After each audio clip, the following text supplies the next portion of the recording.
Daily facts में आपका स्वागत है। यह है ऑडियो बुक जंक्शन और मैं आपको सुनाने जा रहा हूं सरकारी चाय के लिए किताब का अध्याय 15वां और आखिरी अध्याय। अध्याय 15। बादलों की कड़कड़ाहट की आवाज के साथ तेज मूसलधार बारिश गिर रही थी। अटल कोटा जंक्शन पर माधवी का इंतजार कर रहा था। ट्रेन से उतरते ही माधवी की मुस्कुराहट ने जैसे अटल के भीतर की उदासी पर एक पर्दा डाल दिया। कुछ पल दोनों बस एक दूसरे को देखकर मुस्कुराए। कॉफी हाउस के कोने में बैठकर दोनों ने घर की, गांव की, अमीश की और इधर-उधर की बातें की। फिर अचानक माधवी ने अटल की ओर देखा और कहा, आप बहुत थक गए हो अटल। आपकी आंखों में वो चमक नहीं रही। अटल ने नजरें झुका ली। बहुत कुछ पीछे छूट गया है माधवी, खुद को भी ढूंढ नहीं पा रहा। माधवी ने उसका हाथ पकड़ लिया। आपके जैसा लड़का हार नहीं मान सकता। अमीश की याद को अपनी ताकत बनाओ और खुद को दोबारा उठाओ। आपके सपने, आपका संघर्ष सब अधूरा नहीं जा सकता। अटल की आंखें भर आई, लेकिन इस बार उनमें एक नई चमक थी। फिर अचानक जब दोनों उठने लगे, माधवी ने हंसते हुए कहा, तुम्हारा फोन दो जरा। क्यों? अटल ने पूछा। बस दो, माधवी ने जिद की। अटल ने अनमने भाव से फोन दिया। कुछ पलों बाद फोन वापस करते हुए माधवी ने मुस्कुराकर कहा, ये आपके लिए। मैं हमेशा आपके साथ हूं। मेरा सब कुछ आपका है। था। अटल ने देखा, फोन पे पर 10,000 क्रेडिट होने का मैसेज चमक रहा। माधवी, ये क्या किया आपने? मैं नहीं ले सकता। मैं सुनने वाली नहीं हूं, माधवी ने कहा और फिर अटल को प्यार से गले लगा लिया। इस गले लगाने में सिर्फ स्नेह नहीं था, एक दोस्त की उम्मीद, एक साथी की शक्ति और आने वाले कल की झलक थी।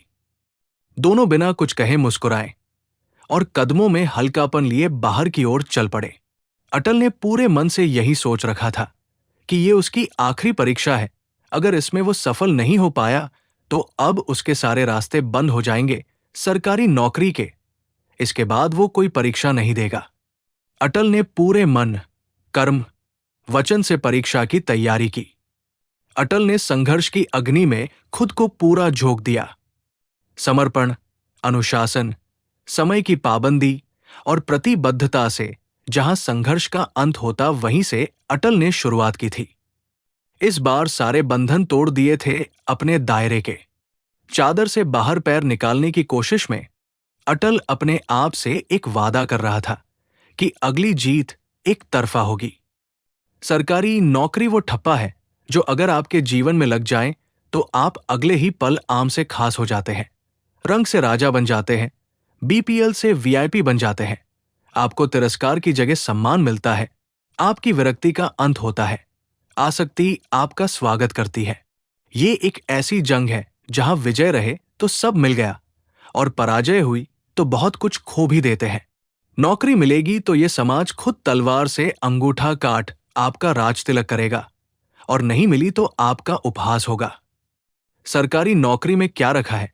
मुझे तो बिजनेस करना है कहते हुए मिल जाते हैं लड़के किसी चाय की दुकान में सिगरेट से छल्ले बनाते हुए। परंतु महाराज, कुछ चीजें सिर्फ कमाने का मसला नहीं होती, अंतिम विकल्प होती है। ईएमआई पर बाइक, 4 बीघा जमीन, रहने को सकरा घर और थके हारे माँ बाप जब नजर आते हैं तो फिर नहीं नजर आता कोई बिजनेस, नजर आती है सरकारी नौकरी। अटल को एक डर हमेशा सताता रहता था कि इस बार भी नहीं हुआ तो क्या होगा, लेकिन एक यकीन भी था। मन अस्थिर और बेचैन रहता, क्योंकि इससे पहले उसने सिर्फ असफलता देखी थी।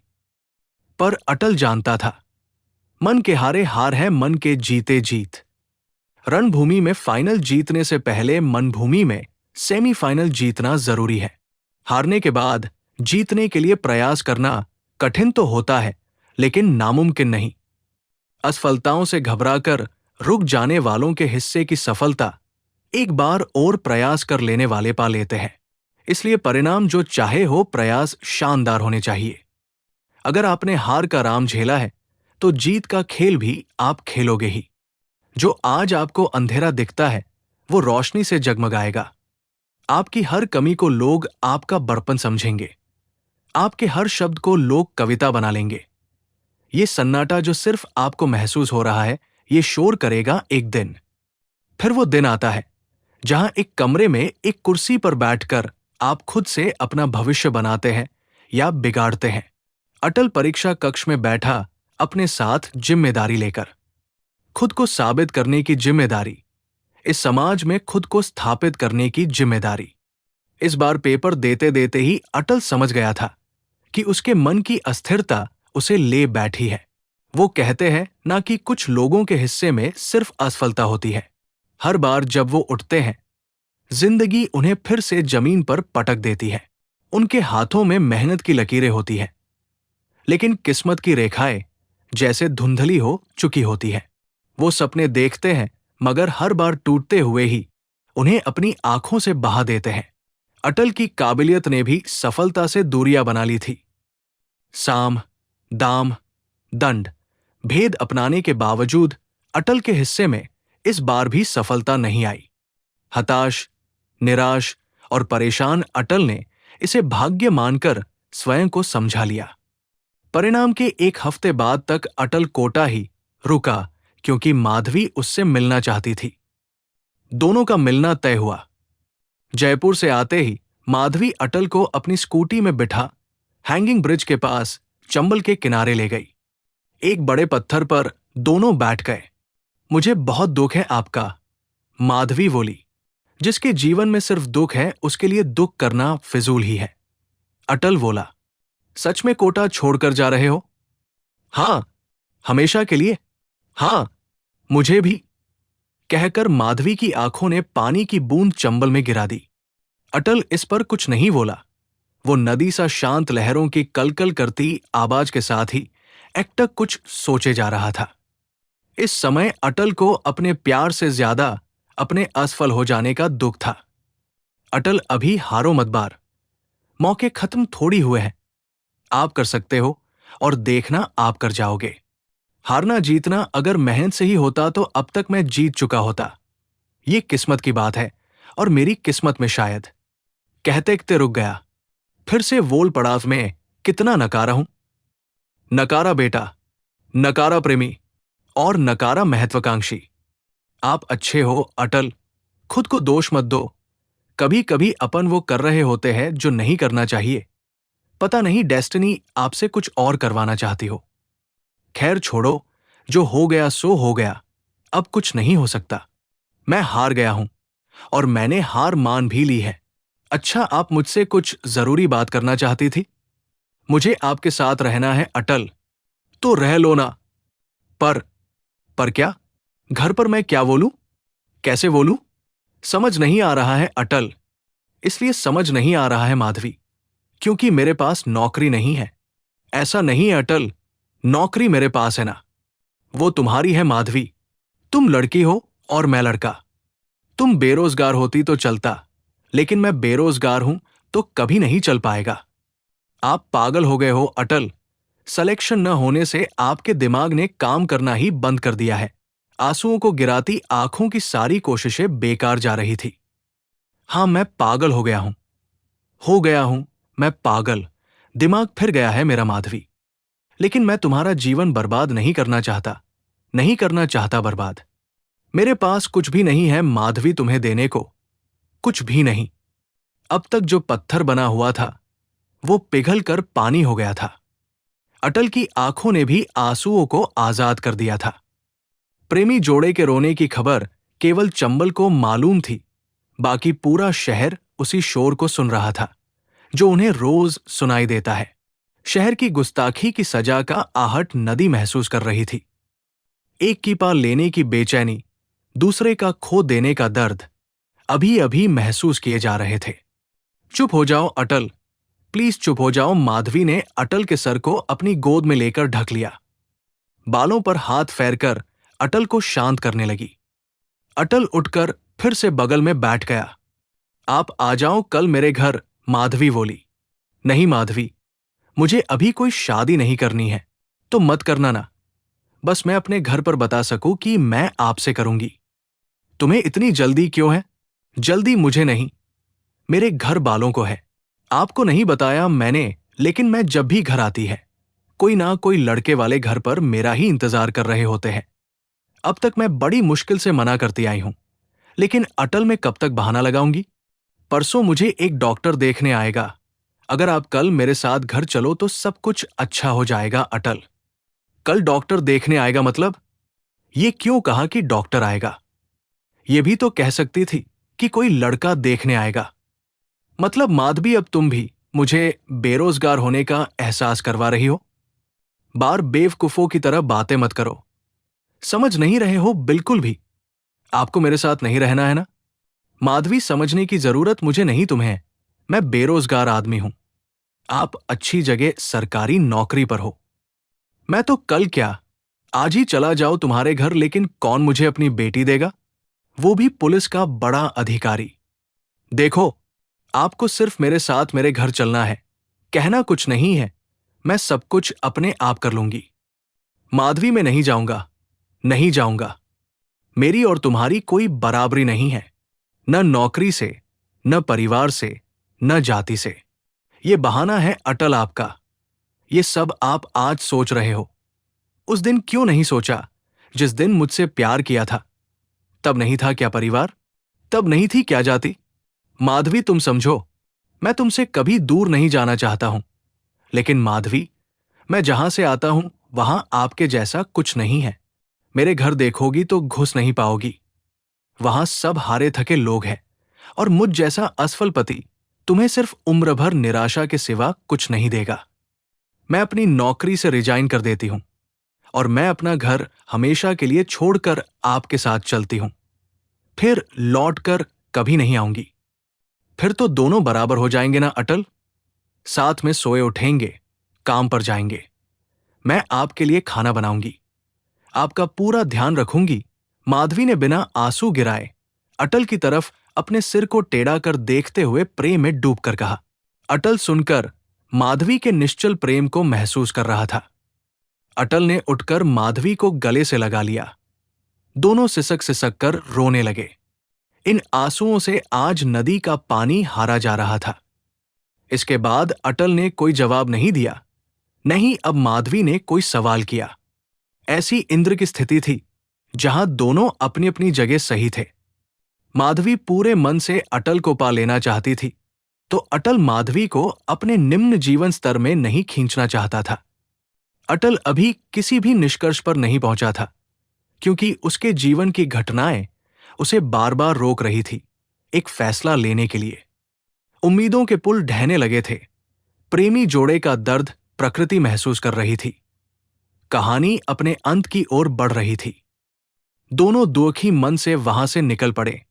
शाम अब अंधेरे में बदल गई। माधवी ने अटल को कमरे के बाहर छोड़ दिया। रात भर अटल माधवी के बारे में ही सोचता रहा। बार बार अटल का मन माधवी की बात मान लेता, और अगले ही पल माधवी से दूर रहने का मन बना लेता। अंत में उसने माधवी की बात मान लेने का फैसला लिया। अगली सुबह अटल ने माधवी को बताया कि वो घर आने को तैयार है। करीब 11 बजे खुद माधवी अटल को लेने आई। ये पहनो आज। माधवी अटल के लिए नवे कपड़े लाई थी। अटल को लगा ही था कि माधवी अपने घर ले जा रही है, इस वजह से अच्छे कपड़े पहनाना चाहती है, और इसके पीछे की वजह भी वो समझ रहा था। लेकिन अटल ने इस बार कोई आपत्ति नहीं जताई। दोनों घर पहुंचे। वहां माधवी के माता पिता पहले से ही उनका इंतजार कर रहे थे। अटल का उनसे अभिवादन ही हुआ था कि माधवी की मौसी और मौसाजी घर आ गए। सब लोग साथ में बैठकर बातें करने ही लगे थे कि मौसी बोल पड़ी, इनको तो मैंने पहले कभी नहीं देखा है। मौसी अटल के बारे में जानना चाह रही थी। ये माधवी को देखने के लिए आए हैं, माधवी की मां ने जवाब दिया। लड़का तो अच्छा है, अच्छा कमाता भी होगा। बेटियां ऐसे हाथों में देनी चाहिए जहां कोई रिस्क ना हो, वरना तो बेटियों को दुख ही मिलता है। किसी ने मौसी की बात का जवाब नहीं दिया। माधवी के माता पिता भी खुश नहीं थे, लेकिन वो अपनी बेटी की बात को टाल नहीं पाए, तो एक बार अटल से मिलना चाहते थे। अटल मौसी की बात से अंदर ही अंदर परेशान हो गया था, क्योंकि उसे भी एहसास हो रहा था कि वो माधवी के काबिल नहीं है। किस विभाग में हो बेटा? मौसी ने फिर पूछा। हैं। अटल कुछ बोल पाता उससे पहले माधवी दो टूक बोल पड़ी, किसी भी विभाग में नहीं है, सरकारी नौकरी ही नहीं है। माधवी को भी मौसी के ये प्रश्न अच्छे नहीं लग रहे थे, क्योंकि वो नहीं चाहती थी कि अटल खुद को कमजोर समझे। सरकारी नहीं है, अच्छा मतलब किसी प्राइवेट कंपनी में है। किस कंपनी में हो बेटा? मौसी ने सीधा अटल से पूछा। अटल सक्का रहा था। मागबी के माता पिता मौन धारण किए हुए थे, क्योंकि जिस बात को लेकर उनके मन में प्रश्न चिन्ह उठ रहे थे, मौसी वही बात कर रही थी। बेरोजगार हूं, अटल ने मुस्कुराकर कहा, हालांकि उसे ये सब बेइज्जती लग रही थी। ये क्या कर रहे हैं आप? आपका इतना नाम है, इज्जत है, बेटी भी सुंदर है, और सबसे बड़ी बात खुद जॉब है, फिर क्या जरूरत है बेरोजगार से शादी करवाने की? मौसी बोल पड़ी बिना ये सोचे कि अटल को कैसा लगेगा। अटल का चेहरा लाल पड़ गया।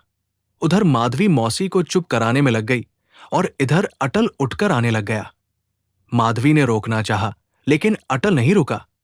अटल को आज अपने बेरोजगार रह जाने का सबसे ज्यादा दुख हो रहा था।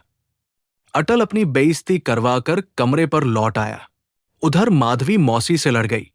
आपको आपके काम से मतलब होना चाहिए। आप आई ही क्यों थी अभी हमारे घर? माधवी गुस्से में कहती जा रही थी कि तभी उसके पिता ने माधवी को थप्पड़ जड़ दिया। गलत क्या कह रही है मौसी? तू हर किसी को उठा लाएगी और हम उससे तेरी शादी करवा देंगे। ऐसे तो संस्कार नहीं दिए थे हमने। तुझे उसके साथ ही रहना है तो निकल जा इस घर से और कभी लौटकर मत आना वापस। माधवी के पिता ने गुस्से से लाल होकर कहा, देख बेटा, हमने तेरे मन का सम्मान किया तभी तो यहां बुलाया था ना उसको। अगर हम हमारी मनमर्जी से चलते तो अब तक तेरी सगाई कर दी होती हमने।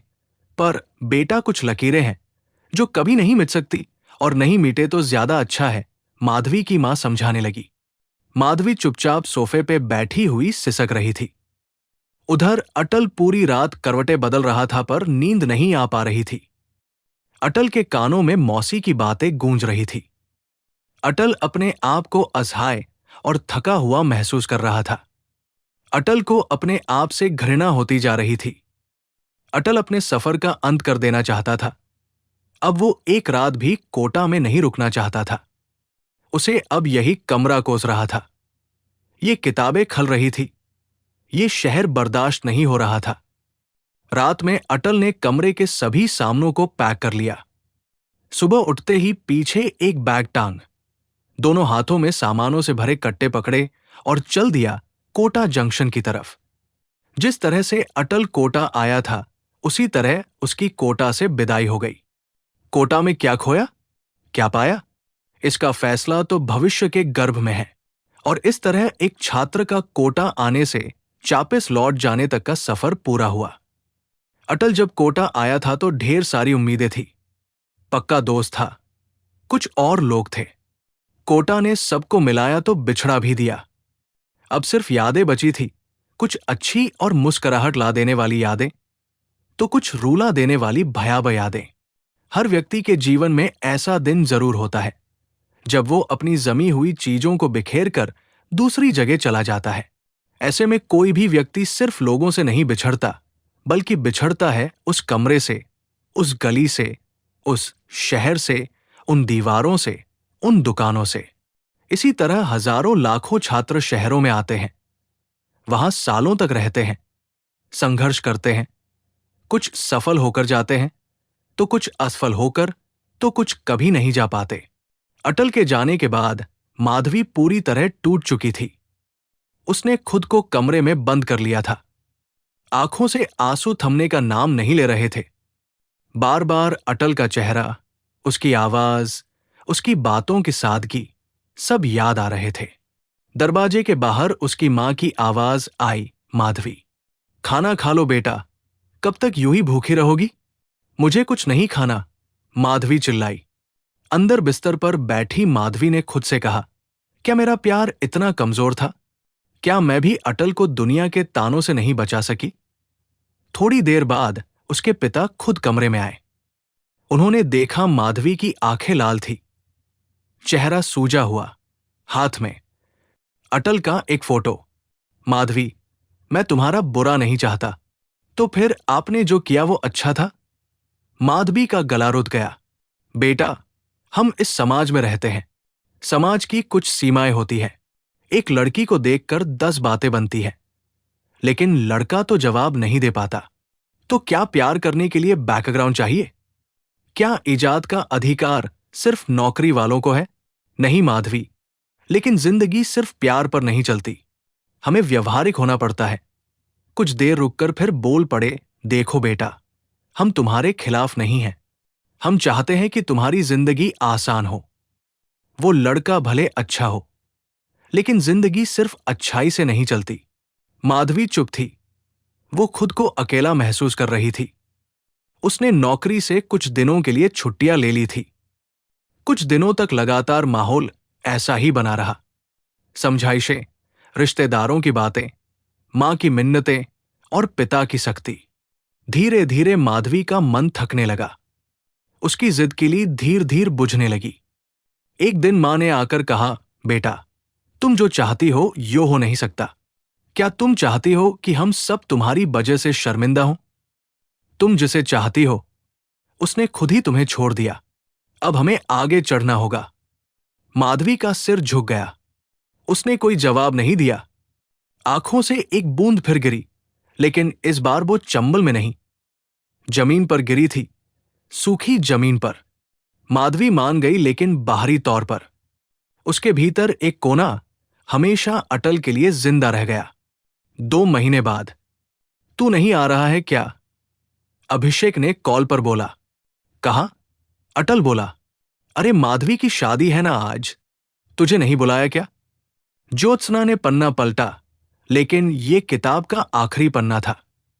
आखिरी पन्ने के होने से ज्योत्सना निराश हो गई, क्योंकि उसे उसके सवालों का जवाब नहीं मिल पाया था। किताब का सुखद अंत न होने ने ज्योत्सना को चिड़चिड़ा कर दिया। ज्योत्सना ने तुरंत रजनी को कॉल लगा दिया, लेकिन रजनी ने कॉल नहीं उठाया। कुछ दिन ऐसे ही गुजर गए। ज्योत्सना का व्यवहार बदल गया था। वो अपने काम पर मन नहीं लगा पा रही थी। वो रजनी से बात करके जानना चाहती थी, जो उस किताब का हिस्सा नहीं था। कुछ दिनों बाद रजनी का कॉल आया और सीधा मिलने को कहा। ज्योत्सना तय समय पर तय स्थान पर पहुंच गई। ज्योत्सना कुछ कहने ही वाली थी, उससे पहले रजनी बोल पड़ी, मुझे मालूम है तुम क्या कहना चाह रही हो। मेरे सभी पाठकों ने किताब पढ़ने के बाद मुझसे कांटेक्ट करने की कोशिश की है। मुझे सोशल मीडिया पर और मेल पर ऐसे अनेक मैसेज मिले हैं जो जानना चाहते हैं कि आगे क्या हुआ, लेकिन मैं किसी को जवाब नहीं दे पाई, क्योंकि मुझे खुद भी नहीं मालूम था आगे क्या हुआ। और उस दिन जयपुर से मैं यही जानने के लिए कोटा आई थी, और मुझे अब सारे सवालों के जवाब मिल चुके हैं। आपको भी नहीं मालूम था मतलब? ज्योत्सना ने हैरानी से पूछा। ये माधवी कोई और नहीं, मैं खुद हूं। रजनी बोली। सच में? चौंकते हुए फिर से सवालों का जाल ज्योत्सना के मस्तिष्क में बन गया। रजनी ने अपने होठों को अंदर की तरफ दबाते हुए में सर हिलाया। मेरी शादी को कई साल बीत चुके थे, लेकिन मेरे दिल के किसी कोने में अटल की यादें अब भी धुंधली नहीं हुई थी। मैं जानती हूं कि अटल मुझसे बेइंतहा प्यार करता था, और मैंने भी अटल को पूरे मन से चाहा था। लेकिन परिस्थितियों ने ऐसी करवट ली कि मैं अटल का साथ नहीं निभा पाई। हर रात जब मैं अपने पति के पास लेटी होती थी, तो मन के भीतर एक अजीब सा खालीपन महसूस करती थी।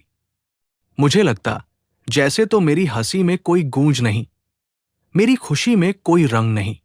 जब भी मेरी आंखें बंद होती, अटल का चेहरा उभर आता, वही मासूम आंखें, जिनमें कभी मेरे लिए प्यार था, उम्मीद थी, लेकिन अंत में बस एक न खत्म होने वाली उदासी रह गई थी।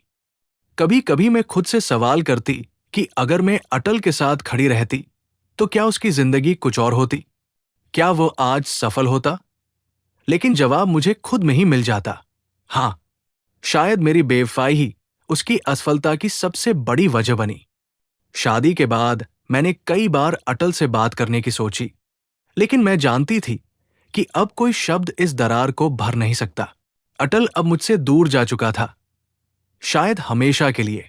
वो कहीं किसी शहर में गुमनाम सा जी रहा होगा, या शायद अपनी हार को सीने में दबाए हुए आगे बढ़ने की कोशिश कर रहा होगा, या हार कर गांव में पल पल मर रहा होगा। मेरे लिए ये सिर्फ एक प्रेम कहानी का अधूरा अंत नहीं था, ये मेरी जिंदगी का सबसे बड़ा पछतावा बन चुका था। मैं अपने परिवार के साथ थी, लेकिन फिर भी अकेली थी। मुझे कभी कभी लगता, अगर समय को वापस मोड़ा जा सकता तो मैं किसी भी कीमत पर अटल का साथ नहीं छोड़ती। लेकिन अब सिर्फ पछतावा ही बचा था, और यह पछतावा मेरा सबसे बड़ा साया बन चुका था। रजनी शांत चित होकर अपने हृदय की बातें पहली बार किसी से कह रही थी। मतलब फिर आपने किताब अधूरी क्यों छोड़ी? ज्योत्सना ने पूछा। अधूरी नहीं छोड़ी, जहां तक अटल कहानी में था वो सब लिखा। लेकिन मेरी शादी के बाद अटल का क्या हुआ? कहाँ है? कैसा है? क्या कर रहा है? मुझे खुद नहीं मालूम था, रजनी ने बताया। और अब मालूम चल गया है, खुशी जाहिर करते हुए रजनी ने कहा। कैसे चला? ज्योत्सना ने उत्साहित होकर पूछा।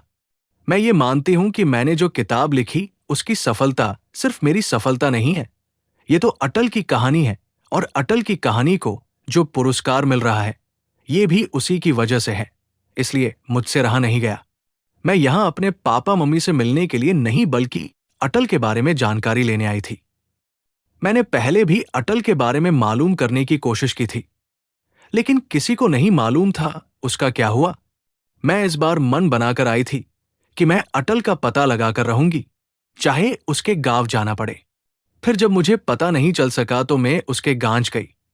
वहां मुझे मालूम हुआ कि अटल के पिता के गुजर जाने के बाद अटल गांव छोड़कर चला गया था। पूरे 5 साल बाद अटल एक दिन गांव आया और अपनी मां को साथ लेकर चला गया, लेकिन कोई बता नहीं पाया कि कहाँ चला गया। फिर मैं अटल के फ्रेंड मार साहब के गांव गई। वहां जाकर मालूम चला कि फिलहाल अटल राजस्थान यूनिवर्सिटी में असिस्टेंट प्रोफेसर है। रजनी ने खुशी से कहा। अटल प्रोफेसर बन गया? ज्योत्सना ने भी चौंकते हुए कहा। हां, मैं जानती हूं उसने बहुत मेहनत की होगी, क्योंकि जब किसी भी इंसान का सब कुछ खत्म हो जाता है तो फिर उसके पास खोने को कुछ नहीं होता और पाने को सारी दुनिया होती है। शर्ते है कि वो पूरी ईमानदारी से मेहनत करे। रजनी बोलते बोलते रुकी, फिर बोली, इश्क में टूटा आदमी दुनिया का सबसे ताकतवर आदमी होता है। वो किसी और से नहीं, खुद से लड़ना सीख जाता है। अटल की आंखों में कभी जो हार थी, अब वहां आग होगी, और उस आग में उसने खुद को तपाकर सोना बना लिया होगा। अब समझ में आया कि लोग क्यों कहते हैं कि दर्द से बड़ा कोई गुरु नहीं होता। ज्योत्सना मुस्कुराते हुए बोली। रहा था। रजनी ने सिर हिलाया। उसकी आंखों में अटल के लिए गर्व साफ झलक। आप मिलने जाओगे उससे अब? क्योंकि आप भी जयपुर रहते हो और अटल भी जयपुर? ज्योत्सना ने पूछा। नहीं, कभी नहीं। बस मैं खुश हूं जानकर कि वो बेहतर जगह है। बस खुद से हमेशा नाराजगी रहेगी, वरना आज सारी कहानी अलग होती, रजनी ने अफसोस करते हुए कहा। एक शाम रजनी का फोन बजा। उसने उठाया तो किसी ने उसे पुरस्कार के लिए बधाई दी। रजनी नंबरों से अपरिचित थी, लेकिन उस आवाज को भली भांति जानती थी। रजनी का दबा हुआ प्यार उमड़ रहा था। फोन आंसुओं से भीगता जा रहा था। रजनी को एहसास हो रहा था कि उसे कुछ दिन रुककर अटल का इंतजार करना चाहिए था। अपने प्यार के लिए लड़ जाना था दुनिया से। तो दोस्तों, ये था सरकारी चाय के लिए बुक का 15वां और आखिरी अध्याय। अगर आपको ये अच्छा लगा तो प्लीज लाइक करें, शेयर करें और सब्सक्राइब करें हमारे YouTube चैनल डेली फैक्ट्स को। और आप कमेंट करके बताइए कि आपको कौन सी ऑडियो बुक सुननी है।